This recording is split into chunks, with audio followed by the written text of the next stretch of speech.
मेरे फौजी भाइयों, जय हिंद।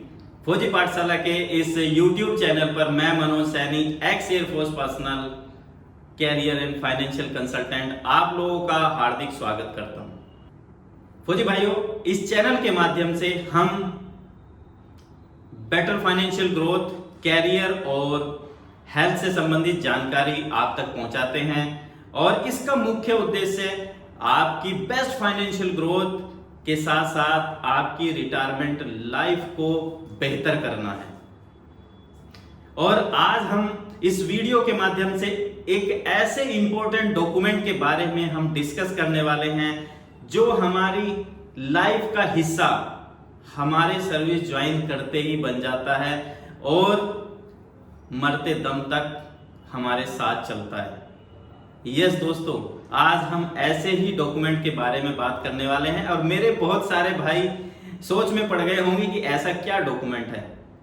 तो भाइयों, परेशान मत हो, उस डॉक्यूमेंट का नाम है फॉर्म 16। यस दोस्तों, फॉर्म 16, आपने सही सुना भाइयों। फॉर्म 16 का नाम सुनते ही हमें तुरंत इनकम टैक्स रिफंड की याद आती है। मैं सही कह रहा हूं ना? यस। तो भाइयों, सबसे पहले हम समझते हैं कि फॉर्म 16 है क्या और उसके बाद हम समझेंगे कि इसकी इंपॉर्टेंस क्या है। फौजी भाइयों, जैसे हमें मंथली सैलरी स्लिप के रूप में हमारे मंथली पे आउट का सारा ब्यौरा मिलता है, जिसमें कि हमारे सारे पेमेंट प्लस अदर अलाउंसेस हमें दिखाए जाते हैं कि कितना अमाउंट हमें किस पे एंड अलाउंसेस के रूप में मिल रहा है।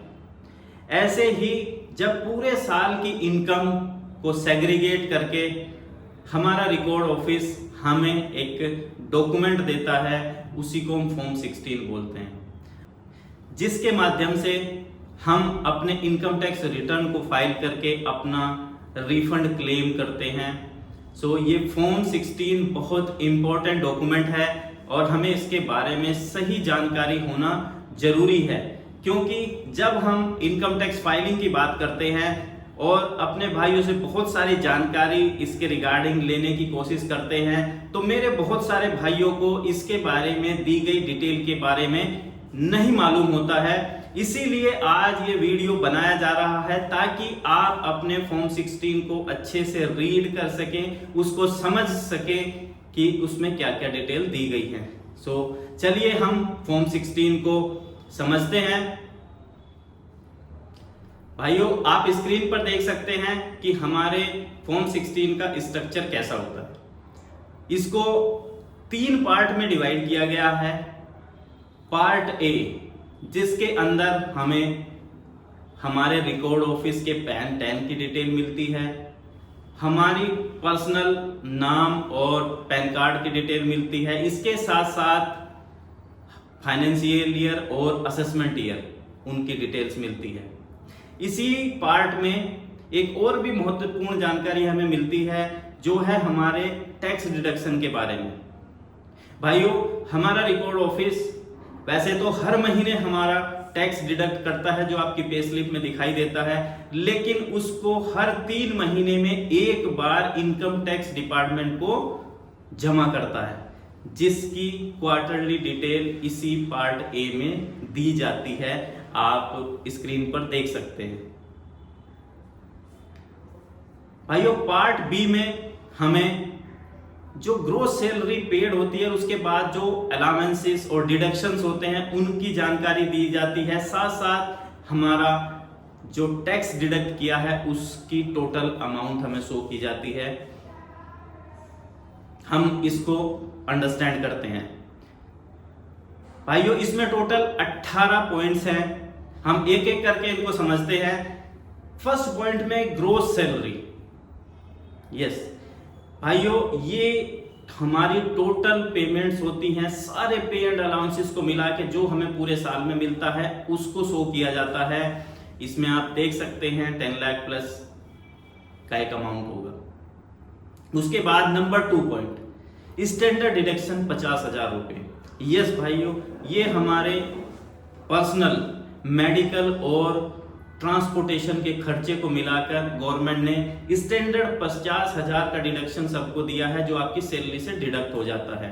उसके बाद सेक्शन 10 के अंडर में हमें कुछ अलावेंसेस के ऊपर छूट मिली है, जिसमें हमारे यूनिफॉर्म अलावेंसेस होते हैं, चिल्ड्रन एजुकेशन अलावेंसेस हैं और हमारे स्पेशल अलावेंसेस हैं, जैसे कि high altitude area, modified field area और इस तरह के जितने भी अलावेंसेस हमें मिलते हैं, उनके ऊपर कुछ सीमा तक छूट दी जाती है। उसको इनकम टैक्स डिपार्टमेंट से क्लेम करने के लिए हमें यहाँ पर शो किया जाता है। और इन डिडक्शन को करने के बाद नंबर 4 में हमें बैलेंस ग्रोस सैलरी दिखाई जाती है। यस दोस्तों, इसके बाद नंबर 5 में हमें अंडर सेक्शन 24, जो कि होम लोन से रिलेटेड होता है, प्रॉपर्टी से इनकम से रिलेटेड होता है, उसके इंटरेस्ट के ऊपर जो सरकारी छूट मिलती है, उस इंटरेस्ट अमाउंट को यहां शो किया जाता है। तो जो मेरे भाई पार्ट 2 ऑर्डर कराकर रिकॉर्ड ऑफिस को अपने होम लोन के इंटरेस्ट की जानकारी दे देते हैं, वो अमाउंट यहाँ पे शो किया जाता है और उसको ग्रोस सैलरी में से माइनस करके आपकी इनकम जो 7th पॉइंट है उसमें income chargeable under head salaries show की जाती है एंड ये हमारी ग्रोस टोटल इनकम मानी जाती है।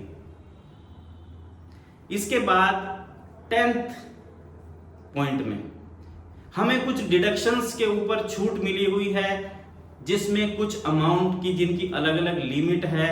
चैप्टर 6A के अंडर में हमें कुछ छूट मिलती है, जैसे सेक्शन 80C, जिसमें हमारा provident fund, PLI, insurance, principal amount of home loan, tuition fees etcetera मिला के 1.5 लाख रुपए तक का स्टैंडर्ड छूट हमें मिला हुआ है। उसके बाद इसमें और भी कई सेक्शंस के अंतर्गत कई तरह की छूट हमें मिलती है, इसमें 80D, 80DD, 80EE एंड और बहुत सारे सेक्शंस हैं। इन सब को माइनस करने के बाद हमारे पास में टोटल इनकम राउंडेड होता है, जो कि नंबर 12 पॉइंट पे आप देखेंगे एंड ये वो इनकम होती है जिसके ऊपर एक्चुअल में टैक्स चार्ज किया जाता है। उसके बाद आप 13 पॉइंट के ऊपर आपकी परसेंटेज के हिसाब से, आपके इनकम टैक्स स्लैब में आपकी परसेंटेज के हिसाब से टैक्स डिडक्ट किया जाता है, वो अमाउंट शो की जाती है। उसके बाद 14 पॉइंट में हेल्थ एंड एजुकेशन सेक्स, जो कि 4% के रेट से हमारी टैक्सेबल जो टोटल टैक्स पेड है उसके ऊपर 4% के रेट से चार्ज किया जाता है, वो ऐड किया जाता है। एंड उसके बाद हमारा number 15th point total tax payable आता है। ये वो टोटल टैक्स होता है जो हम पे करते हैं। भाइयों 18th पॉइंट में टैक्स पेएबल एक अमाउंट शो की जाती है, जनरली वो 0 होती है, लेकिन जिन कुछ भाइयों का टैक्स एक्स्ट्रा काट लिया जाता है और फाइनल एडजस्टमेंट के बाद में जो एक्स्ट्रा टैक्स वापस करने की पोजीशन होती है, जो अमाउंट होती है, उसको यहाँ शो किया जाता है माइनस साइन के साथ में। जब आप यहाँ कोई अमाउंट देखते हैं तो वो आपके टैक्स कैलकुलेटेड से, आपके टैक्स डिडक्टेड से माइनस करके आपको रिटर्न की जाती है। सो ये एक इंपॉर्टेंट सेक्शन है पार्ट बी, जिसमें कि हमारे सारी जानकारी दी जाती है। भाइयों जैसे कि बहुत सारे लोग जानते हैं कि बस फॉर्म 16 इतना ही होता है, तो मैं कहना चाहूँगा भाइयों फॉर्म 16 की बात यहीं ख़त्म नहीं होती। यहाँ पार्ट सी, जो कि बहुत इंपॉर्टेंट पार्ट है और आपके इनकम टैक्स रिटर्न जो रिफंड क्लेम आप करते हैं उसमें बहुत इंपॉर्टेंट रोल प्ले करता है, जिसका किसी को आइडिया भी नहीं है। और हम उसके लिए एक बहुत ही शानदार तरीके से उस अमाउंट के ऊपर आपको रिफंड क्लेम में हेल्प करते हैं। एंड उस पार्ट सी में ऐसा क्या होता है दोस्तों, उसमें ईयर वाइज ब्रेकअप होता है आपके एरियर अमाउंट का। यस, ये एरियर अमाउंट कहाँ से आता है दोस्तों?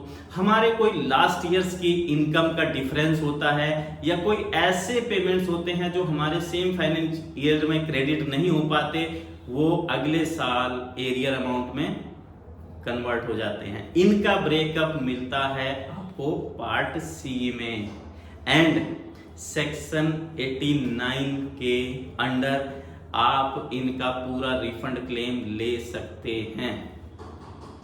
यस, इसीलिए मैंने बोला कि ये बहुत इंपॉर्टेंट पार्ट है आपके फॉर्म 16 का, जो कि बहुत सारे लोग जानते ही नहीं हैं, और इसीलिए स्पेसिफिकली आपको ये वीडियो बनाकर दिया जा रहा है कि आप इसको पूरा रीड करें, समझें इसको, और इस पार्ट सी को स्पेशली ध्यान दें, क्योंकि ये आपके रिफंड क्लेम में बहुत हेल्प करने वाला है। जो भाई हमारे साथ ITR फाइलिंग का प्रोसेस कंप्लीट करते हैं, उनको इसके बारे में जानकारी है एंड वो इसका लगातार बेनिफिट ले रहे हैं। तो भाइयों, आज से, अभी से अपना फॉर्म 16 उठाएं और रीड करें उसको और समझें, एंड ये जानकारी आपको पूरे जीवन भर काम आने वाली है। ऐसी ही बहुत सारी वीडियोस के लिए जिसमें हम आपको इनकम टैक्स और financial consultancy, second career options और आपकी सेहत से जुड़ी बहुत अच्छी जानकारी देने वाले हैं, उसके लिए इमीडिएटली इस चैनल को सब्सक्राइब करें और इस वीडियो का लिंक अपने ज़्यादा से ज़्यादा दोस्तों तक शेयर करें, ताकि वो भी अपने फॉर्म 16 को रीड करना सीखें और आने वाली वीडियोस में जो बहुत ही महत्वपूर्ण जानकारी आपको मिलने वाली है उसका फायदा ले सकें। So just subscribe now.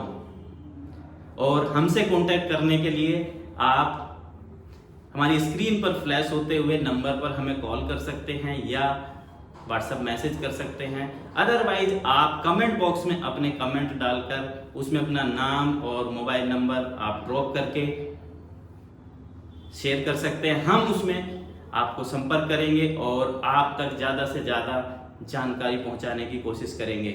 सो भाइयों, मिलते हैं नेक्स्ट वीडियो में। जय हिंद।